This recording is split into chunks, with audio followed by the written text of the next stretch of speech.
बात करेंगे भारतीय राजनीति विज्ञान के अंतर्गत, जो कि एमए के प्रथम वर्ष में भारतीय राजनीतिक चिंतन पढ़ना है, भारतीय राजनीतिक विचारों को पढ़ना है। तो इस चीज़ को हम पढ़ने के बाद सिर्फ हम अपने एमए के प्रीवियस के जो पेपर्स ही नहीं कर पाएंगे, बल्कि हम ये कर पाएंगे कि यूजीसी नेट के जो एग्ज़ाम है उसमें भारतीय राजनीतिक विचारक लगे हुए हैं।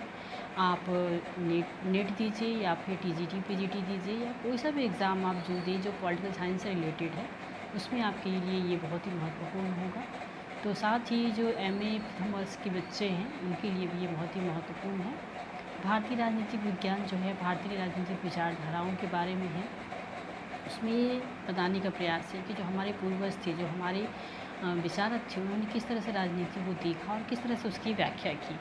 तो भारतीय राजनीतिक चिंतन को जानने से पहले हम जानते हैं कि जो एमए प्रीवियस का आप पेपर देखेंगे तो उसमें जो हमारा सिलेबस है वो क्या है।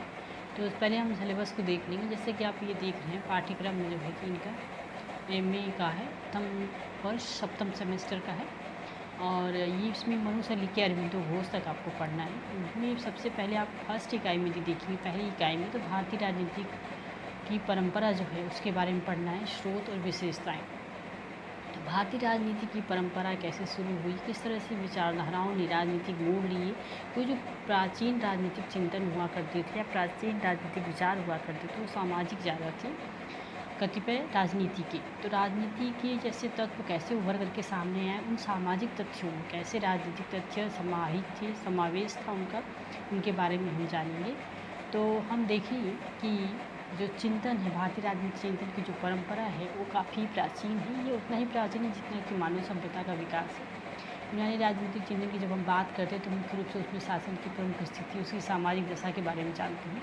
जबकि भारतीय राजनीतिक चिंतन के जो स्रोत हैं वो प्राचीन ग्रंथ हैं, महाकाव्य, रामायण, महाभारत, विभिन्न तरह के वेद, और उसमें जो है कि समाज की, उनकी सैनिक व्यवस्था की, उसके सामाजिक व्यवस्था के अंदर ही राजनीतिक व्यवस्था कैसी थी इसकी भी हमें जानकारी मिलती है। जो कि आप देख सकते हैं कि उस समय दंड नीति थी जो कि सामाजिक व्यवस्था का ही अंग थी, परंतु वो राजनीति के तहत ही हम उसको अध्ययन करते हैं। तो सबसे पहले हम मनुस्मृति को देखते हैं। मनुस्मृति में जो विचार दिए गए, जो राजा को ये अधिकार बताए गए, जो कर्तव्य बताए गए और उसके साथ उनकी जो तथ्य थे उनको फोकस करने का प्रयास किया गया। तो भारतीय राजनीतिक चिंतन की जो परंपरा है या जो चिंतन है उसकी जो विशेषता है उसको पहले हम देख लेते हैं।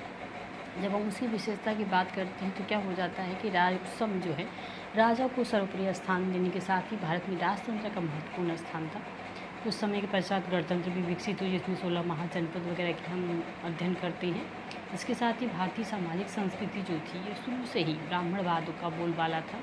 समाज विभिन्न वर्गों में विभक्त था और उस विभक्त समाज में भी समरसता थी, एकरूपता थी और उसमें समाज जो है ये अच्छे ढंग से चल रहा था।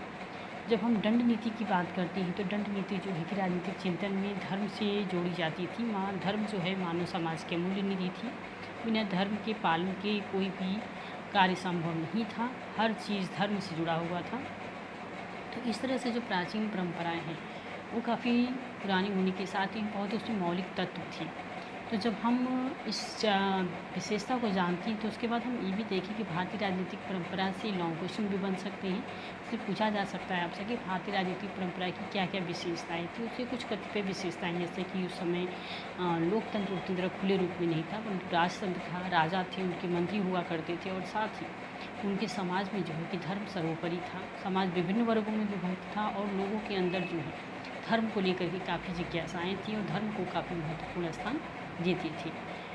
और इससे ही शॉर्ट क्वेश्चंस भी बन जाएंगे। और आप शॉर्ट क्वेश्चन के साथ ही अगर ऑब्जेक्टिव क्वेश्चंस की आप बात करें जो कि नेट और कॉम्पिटिटिव एग्ज़ाम्स में आते हैं तो इस चैप्टर से कुछ कहें तो ऑब्जेक्टिव क्वेश्चन भी बन सकते हैं। जैसे कि पूछा जा सकता है कि राजनीतिक विज्ञान और राजनीतिक दर्शन में क्या अंतर होता है। तो राजनीतिक विज्ञान का जो सरोकार होता है वो तथ्यों से होता है, जबकि राजनीतिक दर्शन का सरोकार आदर्श, मानक और मूल्यों से होता है।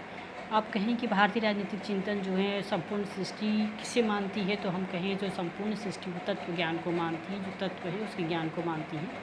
तो प्राचीन चिंतन में सबसे महत्वपूर्ण क्या था, इन पर सबसे महत्वपूर्ण यही था कि उस समय राज्यतंत्र या हम कहें कि राजशाही व्यवस्था लागू थी। और प्राचीन भारतीय राजनीतिक चिंतन में राजा और राज्य जो था इसमें अंतर किया गया है। जो कोई अंतर नहीं किया गया, क्योंकि राज्य और राजा एक ही थे, उनके अंदर कोई भी अलगाव नहीं था या फिर कोई भी अंतर नहीं माना गया है। भारतीय राजनीतिक चिंतन में राजनीति का प्राय ऐसे माना जाता था, तो धर्म को सर्वोपरि मानते थे, तो धर्म ही उनके लिए सब कुछ था।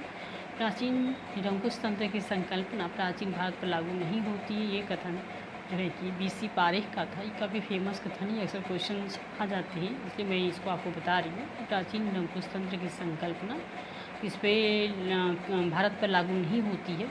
क्यों लागू नहीं होती? क्योंकि हमारे यहाँ जो है कि राजतंत्र तो था, परंतु निरंकुश तंत्र नहीं था, क्योंकि हम उसमें निरंकुशता नहीं थी। उसमें जो मंत्री वगैरह होते थे वो राजा की तानाशाही को नियंत्रित करते थे, और जो है कि राजतंत्र व्यवस्था भी प्रजातंत्र की तरह रन करती थी। तो इसी के साथ मैं आज का ये चैप्टर ख़त्म कर रही हूँ। आगे हम लोग सेकंड चैप्टर जो हमारा होगा, जो कि भारतीय राजनीतिक चिंतन से होगा, वो होगा मनु के बारे में हम जानेंगे कि मनु किस तरह से हमारे लिए महत्वपूर्ण थे, मनु को हम क्यों पढ़ें, और मनु ने ऐसे कौन से तथ्यों को उजागर किया, कौन से तथ्यों को बताया जो हमारे समाज के लिए उस समय भी और आज भी उपयोगी है।